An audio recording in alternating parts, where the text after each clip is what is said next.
Thankfully, no one saw that. That was embarrassing.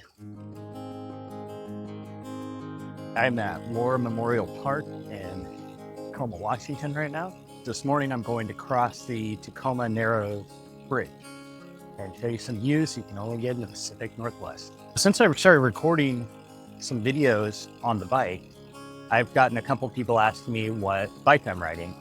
So I wanted to share in this video about the bike I recently purchased and why I went with the bike that I did. So how does this work? That's the freeway. Huh. Excuse me? Does this cross the bridge if I go down here? No? It's that way? Okay, thank you.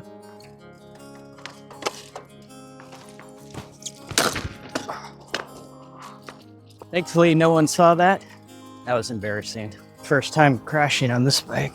You know what's going on with my left pedal? I had a hard time clipping into it too. Okay, here we go. Okay, now we're heading towards the bridge. So I've been training for a triathlon, for an Ironman. And when I started a year ago, I bought a used 2012 felt triathlon bike off the Facebook Marketplace for like a super good deal. And this bike was really great when it came out. But what I found was I really didn't like riding it. Part of it was being in the aero position. And after a year, I still don't like it. Maybe I'm just not flexible enough to maintain it. And I got 2 different professional bike fits. I bought 3 different saddles, and I could just not get comfortable on this bike. And I started dreading the bike workouts for my training. So finally, I went to the bike shop. I actually went to 2. And I told them I want to get a bike that could be an alternative to my triathlon bike. I wanted to be able to ride it during the race, but after the race was over, I wanted to be able to ride it for fun. And I wanted to be able to commute on it and enjoy all the cycling paths that we have here in Washington. Both shops recommended I look into an endurance road bike. I'm going to talk today about the difference between an endurance road bike and the regular racing style road bike. Because I didn't really know the difference when I started looking, so maybe it'll help someone out there who's looking for something similar. Wow, these views are unreal, amazing. So the main difference between an endurance road bike and a regular road bike, what's called the bike's geometry. The geometry of the bike refers to the actual frame and the position that it puts you in as you're riding. A road racing bike, or like my triathlon bike even, is going to put you in what's called an aggressive riding position, which means it's going to push you at a forward angle or you're leaning forward like this. An endurance road bike puts you in what's called a more relaxed position, where you're more upright. And the idea is, the more upright you are, the more comfortable it's going to be, the longer you can ride it, hence the term endurance. And I already had a super uncomfortable triathlon bike, so I was very interested in this more relaxed geometry. And there's a couple other differences in endurance bikes as well.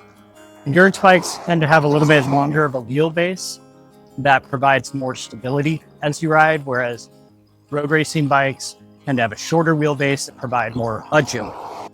Endurance bikes tend to be a little bit heavier, and they tend to have a little bit more tire clearance than road racing bikes. That's kind of the subtle differences between endurance and road. I started looking into all the big brands and their endurance bike offerings. I looked at Trek, I looked at Cannondale, Cervelo, Specialized, Canyon. And what I found was there weren't a lot of options in my budget. And my budget, like max, was $2,000. Which if you haven't bought a bike in a while, you might not realize how expensive bikes got. Like getting a bike under $2,000, you're looking at like the low end, bottom tier bikes. Most of them are going, well, pretty much all of them from like those brands I listed are going to be aluminum. One of the problems I found was, of those companies, not all of them had endurance bikes under $2,000. And the ones that did make endurance bikes under $2,000 did not have any in stock of my size. So I started looking into used options. The problem I found there was people were selling their bikes for their used bikes for basically the same price as new, like maybe a slight discount, which is kind of a recurring theme on Facebook Marketplace. People just overprice stuff for some reason. Whew, this hill at the end of the bridge, killing me. Morning. I'm going to turn around and just keep going across the bridge. Such a beautiful sight. Morning. Why not? I was struggling to find a used bike at a decent price. I'm sure if I waited longer, one would have popped up. But I didn't want to miss out on training, and I was ready to buy. I was talking to a friend of mine. She sent me a list of like top-rated endurance bikes. And the bike that article listed as the best bang for your buck, most value for your money, was a brand called Polygon. And I had not seen this brand mentioned anywhere, not in the Reddit threads I was reading, the articles, or videos I was watching on YouTube. And that's because, as far as I can tell, there's only one retailer that sells Polygon bikes in the US, and that's Bikes Online. So they're just not a very popular brand in the West, but they're huge in Asia. Polygon is an Indonesian brand. I started watching YouTube videos of people talking about Polygons in Singapore. It's really big in Singapore. And all the reviews were really good. And I found a couple reviewers on YouTube in the US who reviewed it. And they were all saying the same thing, like, this is a great bike for the money. When I started looking into it, their endurance version is called Stratos. And Bikes Online has the mid-tier Stratos 7X. They have the Stratos 7X for $1,700 on sale.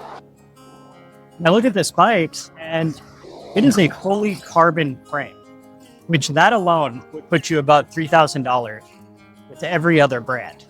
$3,000 and above if you want a fully carbon frame bike.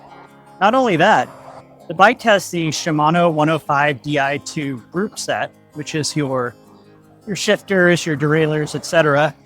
Electronics group set, I should say, for again under $2,000, which just does not exist, as far as I know, on any of the big Western brands. Electronic shifting wasn't even anything I was considering. It wasn't really on my list of wants. I'm like, wow, if I can get it for in my budget, why not? So I pulled the trigger. I bought the mid-tier 7X Stratos. And let me tell you, I freaking love this bike. From the very first ride, the second I got on it, that love of riding the bike that I had kind of lost on the tri-bike had come back. I just want to ride this thing all the time. The shifting is so seamless, you don't even feel it. I'm probably 300 miles in, and the battery on the electronic shifter is almost fully charged still. So that's been nice, because I was a little worried I'd have to be charging it all the time. The ride is smooth. The geometry is perfect. I can ride this thing all day. Only complaint I found, which is true, is the wheel set was pretty heavy. But it doesn't bother me for the most part. Maybe I'll update it for when I do the triathlon. I probably won't. Really not that big a deal. But if I wanted to, I could invest $1,000 in a nice carbon wheel set, and I still would be under the amount that I would have had to pay for an endurance bike from another brand, or at least from another one of the big brands. And I'm just very happy with it overall. I ordered it from Bikes Online. It got here within 4 days. And like most bikes, it came half assembled. Probably took me an hour to put it together. Pretty easy. Morning. So very happy with Bikes Online and that experience. I'll just put out there, I am not like sponsored by Bikes Online or Polygon at all. I just think it's a really great bike for a very reasonable price as far as bikes go nowadays. I got the bike itself, I think was $1,700. And then I think after shipping and taxes, I was only at like $1,900. I still, after everything, all in, came in under $2,000, which, still, it's not cheap. It's still a lot of money for a bike. But my goal is to have this thing forever. I'll run it into the ground. So that's what I ride. And I will say this bike has, it's given me the bugs again. Like, I just love riding again now that I have this. And of course, now I'm in the market for a gravel bike. This bike's great. We have so many paved bike paths in Washington that I want to have this set up for and ready to use when I want to commute and stuff. But we also have a ton of amazing gravel paths and mixed terrain paths here that I wouldn't necessarily want to take this bike on. So now I'm looking at gravel bikes. I won't buy one for a while, and I'll probably wait and try to find that good deal to get a used one. So if you have any recommendations for gravel bikes, let me know. Leave them in the comments. I'm still kind of learning about gravel versus mountain versus road.